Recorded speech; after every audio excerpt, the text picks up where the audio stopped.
तो दोस्तों आज फाइनल हो जाने वाला है कि आखिर एशिया कप 2025 के फाइनल मुकाबले में इंडिया का ओपोनेंट कौन होगा, क्या है वो पाकिस्तान या फिर बांग्लादेश।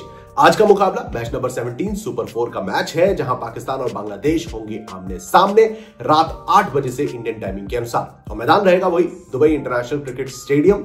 अब दोस्तों जहां तक बात है सुपर 4 की कहानी की, तो बांग्लादेश और पाकिस्तान दोनों ने ही श्रीलंका को हराकर 2-2 पॉइंट्स तो ले लिए हैं। नेट रेट के हिसाब से भी अगर आप देखें तो पाकिस्तान थोड़ा बेहतर पोजीशन पर है, सेकंड पे। दोनों ही टीम हालांकि इंडिया से हार चुके हैं, तो ये मैच बेहद क्रूशियल है, डू और डाई की सिचुएशन है। जो जीता भाई वो सीधे फाइनल का टिकट कटाएगा। तो ऐसे में भाई आज की इस वीडियो में दोस्तों मैं तमाम लेटेस्ट अपडेट्स, फैक्ट्स और स्टैट्स से भरपूर इस वीडियो में आपको कुछ ऐसी अहम जानकारियां दूंगा जहां पर आप इस मुकाबले का बेहतर आकलन कर सकेंगे और देखेंगे कि आखिर किस टीम का पलड़ा भारी है। तो चलिए बिना समय गवाए शुरुआत कर देते हैं पिच रिपोर्ट के साथ, जहां पर दुबई इंटरनेशनल क्रिकेट स्टेडियम में दोस्तों अब तक 101 मुकाबले टोटल खेले जा चुके हैं। 48 मैचेस जो है वो पहले बल्लेबाजी करते हुए और 52 मुकाबले सेकंड बैटिंग करने वाली टीम ने जीते हैं। अब यहां पर एवरेज स्कोर 145 का है, लेकिन जब मैं इस सीजन की बात करूंगा, एशिया कप 2025 की भी, जब मैं एक्सक्लूसिव अभी आपको स्टैट्स दिखाऊंगा तो उस पर आप बेहतर आकलन कर सकेंगे कि ये स्टैट्स आखिर रहते कैसे हैं। जहां तक बात है लोएस्ट स्कोर की, तो वो वेस्ट इंडीज के नाम है 55 रन, और हाईएस्ट स्कोर भाई साहब इंडिया का है 212 रन। क्या ये रिकॉर्ड टूटेगा इस एशिया कप में? कमेंट सेक्शन खुला हुआ है, जवाब जरूर दीजिएगा। दोस्तों अभी अगर हम स्कोरिंग पैटर्न पे गौर करें तो ओवरऑल इन सभी मैचेस के स्टैट्स कुछ ऐसे नजर आते हैं, जहां पर 52 बार 150 से नीचे स्कोर गया, 27 टाइम्स स्कोर 150 से 169 के बीच, 14 बार स्कोर 170 से 189 के बीच, और 8 बार स्कोर 190 प्लस जा चुका है। ये है ओवरऑल टोटल T20 फॉर्मेट के A to Z स्टैट्स। अब आते हैं कि भाई एशिया कप में कैसे स्टैट्स रहे हैं। तो देखिए जो सबसे पहले 8 जो मुकाबले यहां पर खेले गए दुबई इंटरनेशनल क्रिकेट स्टेडियम में, उसके स्टैट्स कुछ ऐसे हैं। यूएई भाई लोएस्ट स्कोर के बहुत करीब था, 55 था। वेस्ट इंडीज का 57 पे इंडिया ने ऑल आउट किया था यहां पर यूएई को, तो वो एक बड़ा स्कोर हो सकता था। खैर जब आप नजर डालते हैं तो अमूमन स्कोर 160 से 170 के बीच गया है, जहां पे पाकिस्तान बना मोहमान, वो 160 रन बनाए थे पाकिस्तान ने। फिर उसके बाद अगर आप देखें तो श्रीलंका ने बांग्लादेश के खिलाफ 168 बनाए थे, वही सेम स्टैट्स जो कि इंडिया के रहे हैं कल बांग्लादेश के खिलाफ। लेकिन बांग्लादेश ने वो मैच सेकंड बैटिंग करते हुए जीता था, इंडिया के खिलाफ वो हार गए। जहां पर अगर आप पाकिस्तान की भी बात करें तो वो इंडिया के खिलाफ 171 रन ठोकने में सक्सेसफुल थे। अब ये इंपॉर्टेंट मैच था जहां पर पाकिस्तान का जो बैटिंग लाइनअप है उसने थोड़ा दमखम दिखाया और 170 पार गए, और यही चीज अगर बांग्लादेश के खिलाफ होती है इस अपकमिंग कॉन्टेस्ट में, क्योंकि टॉस इंपॉर्टेंट रोल प्ले करेगा, कैप्टन पहले गेंदबाजी करना पसंद करेंगे।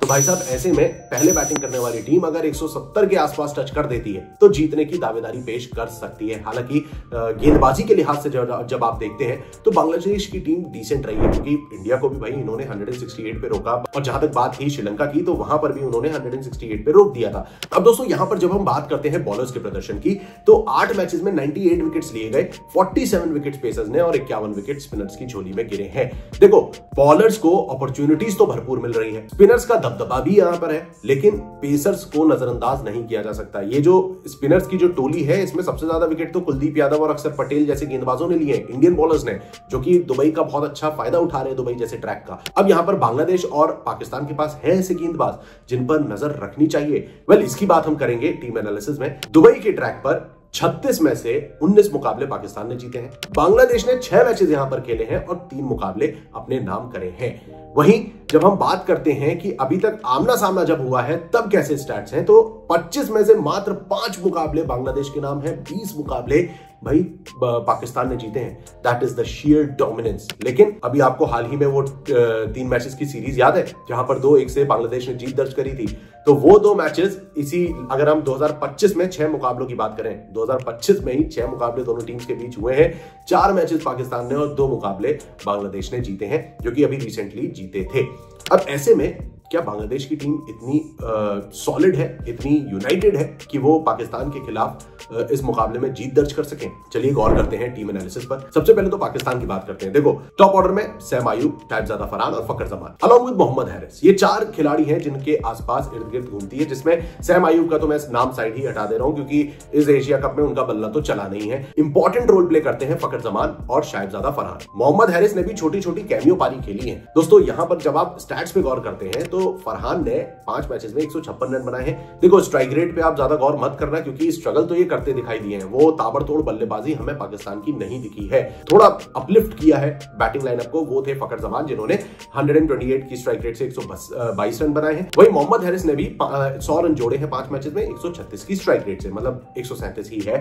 बेसिकली बात ये आ जाती है कि इन 3 बल्लेबाजों के इर्द गिर्द ही घूमती है इस टीम का बैटिंग लाइनअप। हालांकि जब आप गौर करते हैं लाइनअप पे तो आपको हुसैन तलत, सलमान आगा जैसे खिलाड़ी भी मिलते हैं, मोहम्मद नवाज भी बल्लेबाजी कर सकते हैं। तो टीम के पास बैटर्स हैं, लेकिन भाई साहब वही है पाकिस्तान का दस्तूर की 2-3 खिलाड़ियों पर ही डिपेंड करते हैं और उसी में ही इन्हें हार का सामना भी करना पड़ सकता है। क्योंकि गेंदबाजी पर जब आप आते हैं, सिर्फ हारिस रऊफ और शाहीन अफरीदी ने बेहतर गेंदबाजी करी है।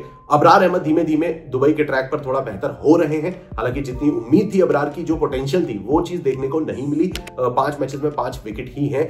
4.6 की इकॉनमी जरूर है, लेकिन यहाँ पे हारिस रऊफ ने 6 विकेट ले लिए हैं 3 मैचेस में, 7.6 की इकॉनमी। शाहीन अफरीदी ने 6 विकेट चटकाए, 7.5 की इकॉनमी। तो बॉलिंग अटैक भी डिसेंट है। मैं ये नहीं कहूंगा कि पाकिस्तान कोई out of the box perform कर सकता है, लेकिन when we talk about Bangladesh, तो बांग्लादेश ने पोटेंशियल दिखाया। गेंदबाजों में अगर आप देखें तो इनके पास कुछ ऐसे बॉलर्स हैं जिन पर आप नजर रख सकते हो, considering Mustafizur Rahman, Najum Ahmed, Tanzim Hasan, along with Rishad Hossain and Taskin Ahmed. भाई साहब तस्किन अहमद को एक बार चूज किया जा सकता है, क्योंकि मोहम्मद सैफुद्दीन की कल हुई है बहुत पिटाई, तो यहाँ पर सैफुद्दीन की जगह तस्किन अहमद को वापस टीम में लाया जा सकता है। रिशाद हुसैन एक ऐसे गेंदबाज रहेंगे जिन पर आपको नजर रखनी चाहिए। और साथ ही सैफ हसन ने भी उम्दा गेंदबाजी करी थी इंडिया के खिलाफ, उन्हें रोक के रखने की बहुत कोशिश करी थी शुरुआती तौर पर भी। 2 ओवर हो रहे थे और उनके 3-4 ही रन उन्होंने दिए थे। तो बॉलिंग अटैक बांग्लादेश का डिसेंट नजर आता है। अगर आप स्टैट्स पे भी गौर करेंगे तो रिशाद हुसैन ने 4 मैचेस में 6 विकेट लिए, 7.8 की इकॉनमी से। वहीं तस्किन अहमद के हाथ 5 विकेट लगे हैं, 3 मैचेस में 9 की इकॉनमी जरूर है। लेकिन वहीं मुस्तफिजुर रहमान आ जाते हैं अपने एक्सपीरियंस के साथ, जिन्होंने 5 मैचेस में 8 विकेट लिए हैं 7.2 की इकॉनमी के साथ। तो दोस्तों ये 3 है मेन गेंदबाज। अब यहीं पर जब हम बात करते हैं सैफ हसन और रिशाद हुसैन जैसे गेंदबाज की, जो कि दुबई जैसे ट्रैक पर बेहतर परफॉर्म कर सकते हैं, पाकिस्तान की परेशानी ये 2 खिलाड़ी खड़ी करेंगे। रही बात इनके बल्लेबाजी की, तो यहां पर भी यार देखो मामला थोड़ा सा पेचीदा नजर आता है। एक तो बांग्लादेश ने जो इंडिया के खिलाफ जो लिटन दास नहीं खेले थे, वो एक बड़ा ड्रॉबैक था, क्योंकि इंजर्ड हुए थे प्रैक्टिस सेशन के दौरान और उसके बाद उस इंपॉर्टेंट मैच में वो नहीं खेले। इस बार उम्मीद करते हैं लिटन दास टीम में शामिल होंगे अगेंस्ट पाकिस्तान। और अगर आप बैटिंग लाइनअप पर देखें तो तंजिद हसन, लिटन दास, ताउर ऐसे गेंदबाज बल्लेबाज हैं जिन पर आपको नजर रखनी चाहिए। और इन सब के बीच सैफ हसन आ जाते हैं, जिन्होंने भाई लास्ट 3 मैचेस में गर्दा काटते हुए 160 रन ठोक दिए हैं 129 की स्ट्राइक रेट से। वहीं लिटन दास की जब आप बात करते हैं तो 4 मैचेस में 119 रन है, 129 का स्ट्राइक रेट। ताउद ने भी 134 रन जोड़े हैं 5 मैचेस में 119 की स्ट्राइक रेट के साथ। मतलब बल्लेबाजी जब आप देखते हो बांग्लादेश और पाकिस्तान की थोड़ी बहुत सिमिलर नजर आती है। बॉलिंग डिपार्टमेंट इनके पास एक ऐसा है जो कि जीत की नींव रखने की काबिलियत रखता है for both the teams, Pakistan हो या फिर बांग्लादेश। अब दोस्तों दोनों टीम्स को जब हम आमने सामने रख लेते हैं, बल्लेबाजी के लिहाज से दोनों में ही लूप होल्स है, गेंदबाजी दोनों की डिसेंट है।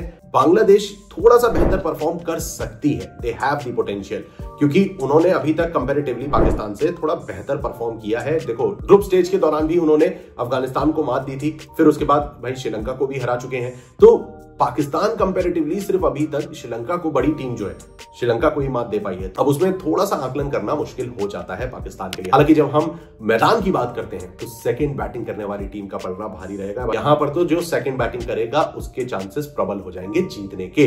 दोस्तों इसी कंक्लूजन के साथ मैं वीडियो पर लगाता हूं लगाम। आपके क्या ओपिनियन है? कमेंट सेक्शन खुला हुआ है, अपनी राय अपने जवाब जरूर साझा करिएगा। और चैनल को सब्सक्राइब नहीं किया फटाफट से सब्सक्राइब कर लें क्रिकेट गुरु को, जिससे आप क्रिकेट से जुड़ी कोई भी अपडेट मिस ना करें। So stay tuned and keep watching cricket Guru.